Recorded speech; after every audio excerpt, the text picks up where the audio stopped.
أعطيناك الكوثر فصل لربك وانحر إن شانئك هو الأبتر صدق الله العظيم وصدق رسوله النبي الكريم إن الله وملائكته يصلون على النبي يا أيها الذين آمنوا صلوا عليه وسلموا تسليما اللهم صل على سيدنا مولانا محمد وعلى آل سيدنا مولانا محمد وبارك وسلم وصلی علیہ۔ حضرات گرامی، اللہ کریم کی مہربانی سے، اس کی توفیق سے آج ایک مرتبہ پھر ہم اس کی بارگاہ میں سجدہ ریز ہونے کے لیے حاضر ہیں۔ دعا ہے وہ ہمارا آنا اپنی بارگاہ میں قبول فرمائے اور ہمیشہ اسی طرح اپنا ذکر کرنے کی توفیق عطا فرمائے۔ منہاج القرآن انٹرنیشنل مانچسٹر میں آج پہلی بار حاضر ہونے کا موقع مل رہا ہے، اور یہاں آنے سے پہلے ہی جو اپنائیت کا احساس ہوتا ہے، یہاں آنے کے بعد اس احساس میں یقیناً اضافہ ہوا ہے۔ اللہ کریم اس ادارے کو مزید عزتیں اور برکتیں عطا فرمائے، اور پوری دنیا میں یہ جو خیر کے سلسلے جاری ہیں انہیں اپنی بارگاہ میں شرف قبولیت عطا فرمائے۔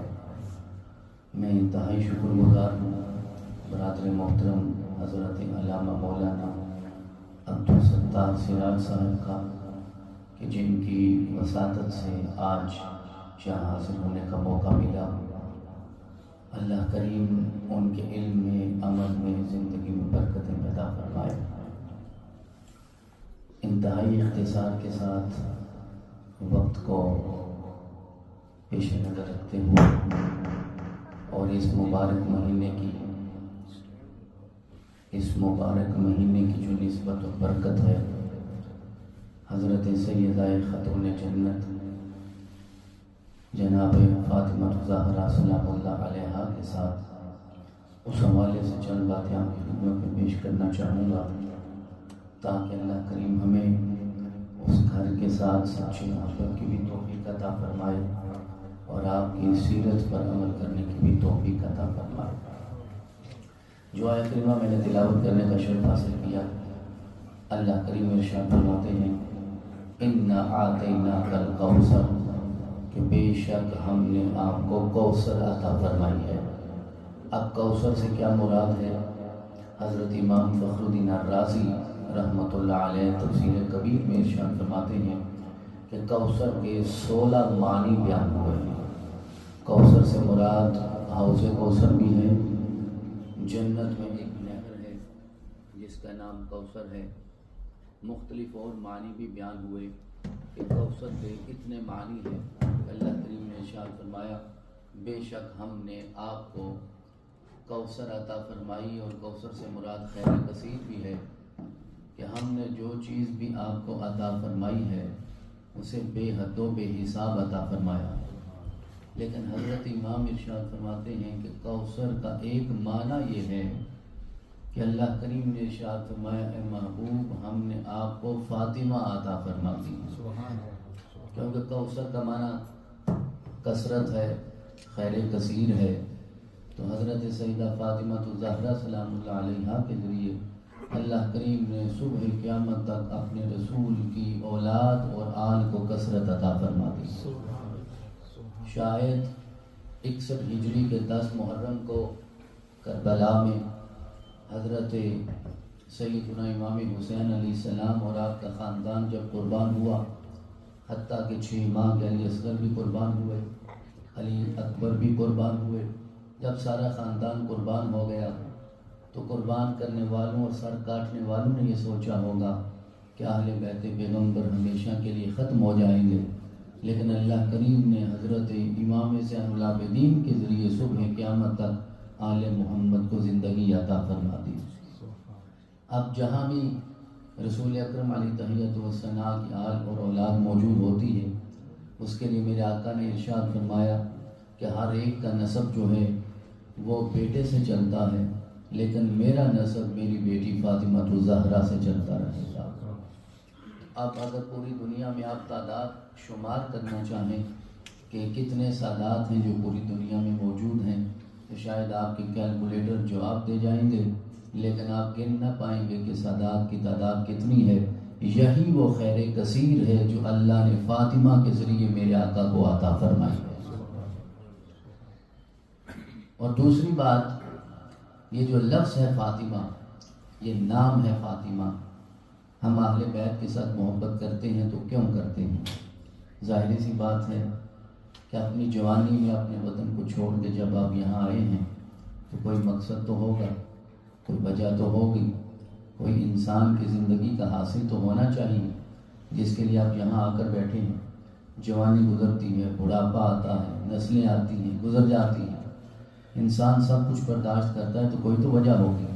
تو اگر اہل بیت سے محبت کی جائے تو اس میں انسان کے لیے وجہ کیا ہے؟ اللہ نے لالچ کیا رکھا ہے؟ ہمارا طمع اور حرص کیا ہونی چاہیے؟ تو آقا نے ارشاد فرمایا فاطمہ نام میں نے اپنی بیٹی کا اس لیے رکھا ہے کہ فاطمہ کا معنی یہ ہے کہ جسے رب نے جہنم سے آزاد فرما دیا۔ تو صحابہ نے عرض کیا آقا یہ تو سیدہ کے لیے یہ بات ہوئی، تو ہمیں اس سے کیا فیض ملے گا؟ تو آقا کریم نے ارشاد فرمایا کہ فاطمہ نام کی برکت یہ ہوگی کہ فاطمہ کو بھی اللہ نے یہ اعزاز عطا فرمایا ہے، فاطمہ کی اولاد بھی، اور جو اہل بیت سے محبت کرے گا رب ہر ایک کو جہنم سے ہمیشہ کے لیے آزاد فرما دے گا۔ ہم نماز کے لیے حاضر ہوتے ہیں، ہم قرآن کی تلاوت کرتے ہیں، ہم حجر اسود کا بوسہ لیتے ہیں، ہم کعبے کا طواف کرتے ہیں، ہم مقام ابراہیم پہ جا کے سجدہ ریز ہوتے ہیں، ہم صفا اور مروہ پہ سعی کرتے ہیں، لاکھوں روپیہ خرچ کر کے ہم حج اور عمرے کے لیے جاتے ہیں۔ تو اس سارے کام کا مقصد کیا ہے؟ اللہ راضی ہو جائے، جناب محمد رسول اللہ راضی ہو جائے۔ تو اللہ کے کریم رسول نے ارشاد فرمایا نہ میں اس سے راضی ہوں گا، نہ میرا خدا اس سے راضی ہوگا جو میری اہل بیت سے محبت نہیں کرے گا۔ نہ نماز قبول ہوگی، نہ روزہ قبول ہوگا۔ ابھی پاکستان میں آپ کے علم میں ہے کہ الیکشن کا دورہ ہے۔ میں ایک مثال کے ذریعے بات سمجھانا چاہتا ہوں کیونکہ وقت اتنا نہیں ہے کہ تفصیل سے بات کی جا سکے کہ ہم اہل بیت سے، حضرت سیدہ فاطمہ زہرا سے، مولا کائنات شیر خدا سے، جناب امام حسن سے، جناب امام حسین سے، جناب حضرت امام زین العابدین سے، حضرت امام باقر سے، حضرت امام جعفر صادق سے، حضرت امام موسیٰ کاظم سے، حضرت امام علی رضا سے، حضرت امام تقی سے، جناب امام نقی سے، حضرت امام حسن عسکری سے اور حضرت امام مہدی سے ہم اہل سنت محبت کرتے ہیں۔ تو اس کی وجہ کیا ہے کہ آقا کریم علیہ تحیت والثناء نے ارشاد فرمایا کہ جو انسان کعبے میں بھی آ جائے، حجر اسود کے درمیان اور سامنے کھڑا ہو کے ساری زندگی عبادت کرتا رہے اور اس کے دل میں ذرہ برابر اہل بیت پیغمبر کی محبت نہ ہوئی تو اللہ کریم اسے جنت کی نعمت عطا نہیں فرمائیں گے۔ تو میں نے عرض کیا کہ الیکشن کا دورہ ہے اور ایک ایک حلقے میں ہم رات کو دیکھ رہے تھے کہ 50 60 لوگوں نے کاغذات نامزدگی جمع کروا دی۔ کوئی پی ٹی آئی کی ٹکٹ پہ الیکشن لڑنا چاہتا ہے، کوئی کسی اور سیاسی جماعت کی، سیاسی جماعتوں کا نام لینا مقصود نہیں، لیکن نتیجہ آپ کی خدمت میں عرض کرنا چاہتا ہوں۔ تو آپ کس بھی سیاسی جماعت کے ساتھ وابستہ ہوں، آپ کو اپنے محلے کی ٹکٹ نہیں ملتی اگر اس کا قائد، اس کا رہنما، اس کا لیڈر آپ سے راضی نہ ہو، آپ سے ناراض ہو جائے تو آپ کو ٹکٹ نہیں ملے گی۔ جب ہم یہ سمجھتے ہیں دنیا داری کے سارے معاملات میں تو جنت کی ٹکٹ بھی اسے ہی میرا رب عطا فرمائے گا جو حسن اور حسین سے محبت کرتا ہوگا۔ کیوں؟ وہ تو سرداران جنت ہیں۔ اب جس کی جنت میں آپ نے داخل ہونا ہے، اگر ان کے لیے دل میں محبت نہیں ہوگی، بغض ہوگا اور ایسا احساس بھی پیدا ہوگا وہ تو کربلا میں گئے تھے تو دنیا کمانے کے لیے گئے تھے، وہ تو 2 شہزادوں کی جنگ ہو گئی تھی، اگر یہ مقصود ہوگا تو یہ نماز بھی قبول نہیں ہے، یہ روزہ بھی قبول نہیں ہے، یہ زکوٰۃ بھی قبول نہیں ہے۔ ہم زکوٰۃ دیتے ہیں تو کتنی دیتے ہیں؟ 2.5% تو ہماری زکوٰۃ ہوتی ہے۔ حضرت امام حسین نے تو کربلا میں 2.5% نہیں 100% زکوٰۃ ادا کی ہے۔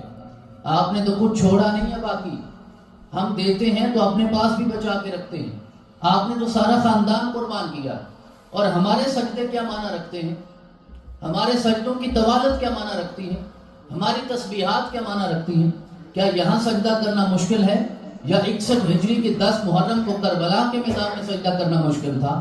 تو جنہوں نے وہاں سجدہ کیا ہے انہیں ہمارے سجدوں سے کوئی فرق نہیں پڑتا، لہٰذا ہمارے دل میں جب تک ان کی محبت نہیں ہوگی، ذرا اندازہ کیجئے حجر اسود کو چومنے سے انسان کی زندگی کے سارے گناہ معاف ہو جاتے ہیں۔ اور آپ سارے گئے ہوں گے وہاں جا کے، آپ نے حجر اسود کو چوما ہوگا اور آپ نے دیکھا ہوگا کیسے نفسا نفسی کا عالم ہے اس پتھر کو چومنے کے لیے، جس کے بارے میں ہمارا عقیدہ یہ ہے، ہمارا ایمان یہ ہے کہ اس پتھر کو چومنے سے زندگی کے سارے گناہ معاف ہو جاتے ہیں۔ کیوں؟ حضرت سیدنا فاروق اعظم نے بتایا ہے کہ میں اس پتھر کو زندگی بھر نہ چومتا، میری آنکھوں نے دیکھا ہے کہ جناب محمد رسول اللہ سے چوما کرتے تھے، تو ہم تو اسی لیے جا کے چومتے ہیں، ورنہ پتھر کو چومنا عبادت نہیں ہوتی۔ یہ حضرت سے پوچھئے گا بعد میں، پتھر کو چومنا عبادت کی نیت سے شرک ہوتا ہے، شرک۔ لیکن وہ پتھر چومنا جسے میرے آقا نے نہ چوما ہو، جسے محمد رسول اللہ چوم لے، اس پتھر کو چومنا ایمان ہوتا ہے، وہ شرک نہیں ہوتا، وہ توحید ہوتی ہے، وہ اللہ کی رضا ہوتی ہے۔ تو جس پتھر کو آقا نے 2 بار 4 بار 10 بار چوما ہوگا، اسے چومنے سے سارے گناہ معاف ہو جاتے ہیں۔ تو حسن اور حسین کو تو آقا صبح و شام چومتے ہوں گے۔ تو جب ان کی محبت کی باری آتی، ہم دلائل کی تلاش میں نکل جاتے ہیں اور سوچنا شروع کر دیتے ہیں ایسا کام کرنے سے شاید ہمارے ایمان پہ حرف آ جائے گا۔ ہاں، نماز لازم ہے، روزہ لازم ہے، زکوٰۃ لازم ہے، حج لازم ہے، لیکن یہ ساری چیزیں نسبتیں ہیں اللہ کے پاک بندوں کی، اللہ کے پیغمبروں کی، انبیاء کی، رسول کی، ان ہستیوں کے عمل کو میرے رب نے دین میں بطور سنت جاری فرما دیا ہے۔ ورنہ صفا اور مروہ پہ جا کر کیوں دوڑتے ہو؟ کیا دوڑنا بھی عبادت ہوتا ہے؟ جہاں دوڑنا لازم ہے وہاں دوڑنا ہے، جہاں آہستہ چلنا لازم ہے وہاں آہستہ چلنا ہے۔ تو یہ چلنا اور دوڑنا عبادت کا ظاہری طور پہ حصہ تو نہیں ہوتا، لیکن حضرت سیدہ ہاجرہ سلام اللہ علیہا ان پہاڑیوں پہ دوڑتی رہی ہیں۔ میرے رب کو ان کا دوڑنا اتنا پسند آیا ہے کہ اب صبح قیامت تک نہ عمرہ مکمل ہوتا ہے نہ حج مکمل ہوتا ہے جب تک حضرت سیدہ ہاجرہ کی سنت پہ عمل نہ کر لیا جائے۔ وہ تو سارے جا کے کرتے، وہاں تو کوئی سوال نہیں اٹھاتا۔ وہ بے نیاز ہے میرا خدا، اللہ الصمد ہے، وہ بے نیاز ہے، وہ محتاج اور پابند نہیں ہے، وہ سمدیت کی شان رکھنے والا ہے۔ اب ذرا دیکھیے گا، سارے مرد میرے سامنے تشریف فرما ہے کسی مرد میں جرت کہ صفا مروہ پہ جا کے کہے کہ یہ تو کسی عورت کی سنت ہے تو میں ادا نہیں کروں گا؟ یہ تو ہاجرہ دوڑتی رہی ہیں، مردوں کا کام نہیں ہے کہ جہاں عورتوں نے کوئی کام کیا ہو تو وہاں ہم بھی جا کے وہ کریں۔ جرت ہے تو جا کے انکار کیجئے گا، نہیں ہوگی جرت، کیونکہ اللہ نے اس عمل کو پسند فرمایا۔ تو حضرت ہاجرہ کے قدموں کو چومنے والے پتھر کو اگر اللہ نے اپنی نشانی بنایا ہے تو جس چہرے کو میرے آقا صبح و شام چومتے ہوں گے ان کا مقام کیا ہوگا؟ ہم پیچھے رہ گئے، بہت پیچھے رہ گئے۔ ہم پہلے انبیاء کی نسبتوں پہ ٹھہرے ہوئے ہیں، ہمیں آگے سفر کرنا ہے، پہنچنا ہے، جو مقصود ہے دین کا وہاں تک پہنچنا ہے۔ ان الصفا والمروہ من شعائر اللہ، ارشاد فرمایا صفا اور مروہ اللہ کی نشانیاں ہیں۔ تو کیوں اللہ کی نشانی ہے ایک پتھر، ایک پہاڑی؟ کیونکہ اللہ کی نیک بندی وہاں چلتی رہی، جسے نبوت اور رسالت نہیں ملی، جسے اللہ نے ولایت عطا فرمائی۔ تو جہاں ولایت کے قدم لگ جائیں وہ اگر اللہ کی نشانی ہوتی ہے تو جہاں نبوت کے قدم لگ جائیں اس کا مقام کیا ہوگا؟ جہاں رسالت کے قدم لگیں اس کا مقام کیا ہوگا؟ جہاں میرے اور آپ کے آقا جناب محمد رسول اللہ صلی اللہ علیہ وسلم، یہ مقام ابراہیم کیا ہے؟ ایک پتھر ہی تو ہے، آپ نے دیکھا ہوگا 2 قدموں کے نشان ہیں، اور وہ کس کے قدم ہیں؟ حضرت سیدنا ابراہیم علیہ السلام کے۔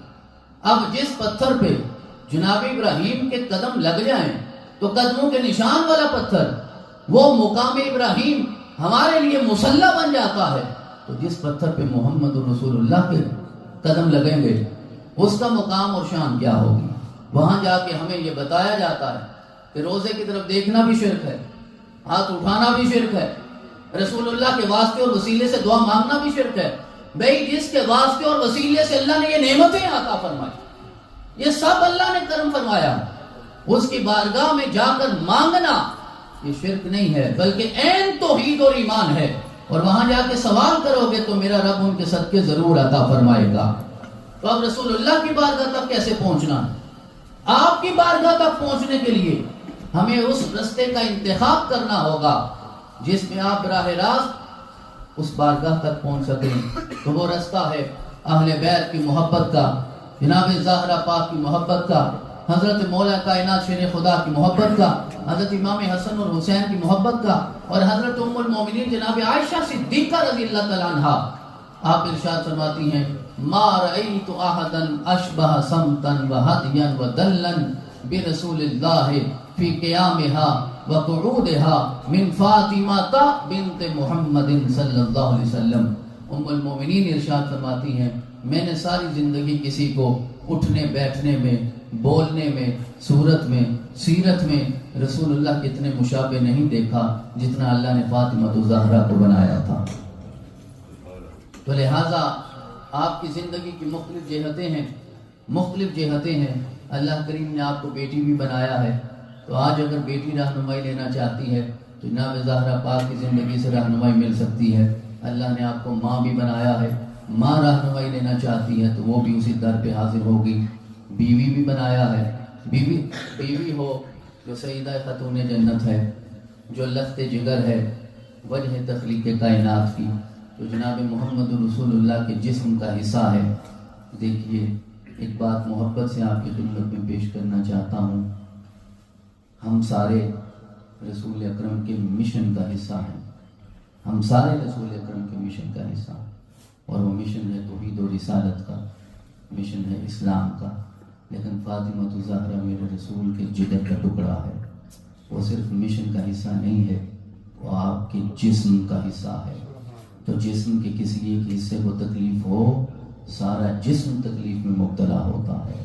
تو آج انہیں تکلیف دینے والے اپنی نمازوں پہ، روزوں پہ ناز کرتے رہیں تو ان کی اپنی مرضی ہے، ورنہ نہ اللہ راضی ہوگا نہ جناب محمد رسول اللہ راضی ہوں گے۔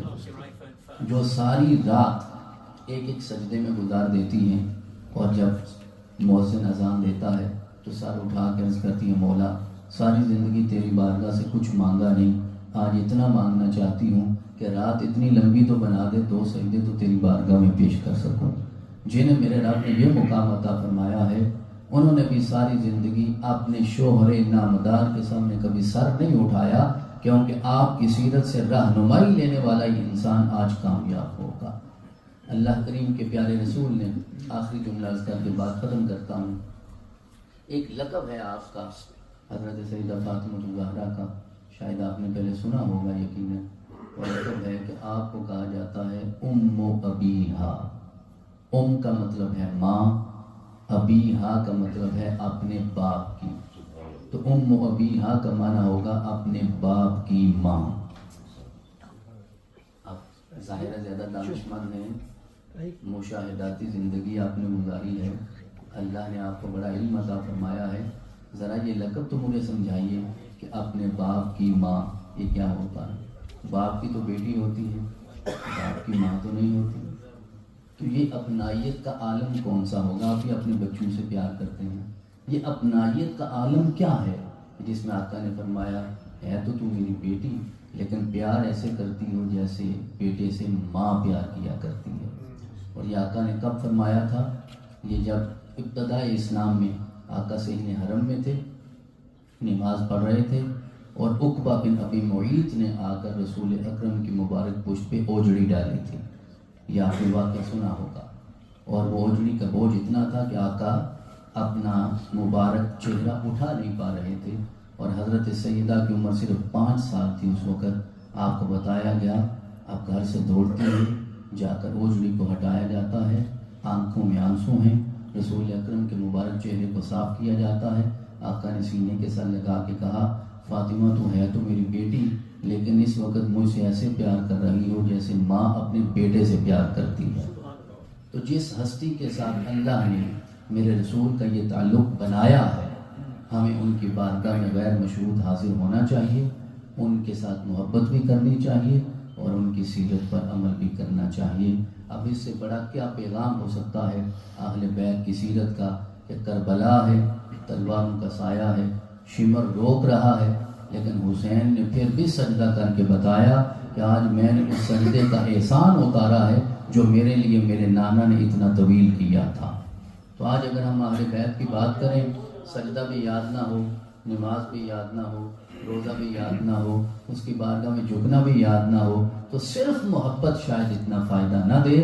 لہٰذا اصل محبت تو وہ ہے کہ ہمارے عمل سے ان کی سیرت کی جھلک بھی نظر آنی چاہیے۔ اس کی بارگاہ میں التجا ہے وہ ہمارا آنا قبول فرمائے، ان ہستیوں سے ہمیں محبت کرنے کی توفیق عطا فرمائے، اہل بیت کرام کی سیرت پہ عمل کی توفیق عطا فرمائے، اس ادارے کو دن دگنی رات چگنی ترقی عطا فرمائے، تمام معاونین جو منتظمین ہیں ان کی زندگیوں میں برکتیں پیدا فرمائے، ملک پاکستان پہ اپنا کرم فرمائے، اور ہم سب کی دلی بیماریوں کو دور فرمائے۔ ہم جسمانی بیماریوں کے لیے تو دعا کرتے ہیں، لیکن کبھی یہ بھی دعا کرنی چاہیے کہ اللہ کریم ہمارے دل کو حسد سے محفوظ فرمائے، اللہ پاک ہمارے دل کو بغض اور کینہ اور نفرت اور عداوت سے محفوظ فرمائے۔ اگر یہ ہو گیا تو یقیناً وہ امت تیار ہو جائے گی جس مقصد کے لیے اللہ کریم نے اپنے رسول کو بھیجا۔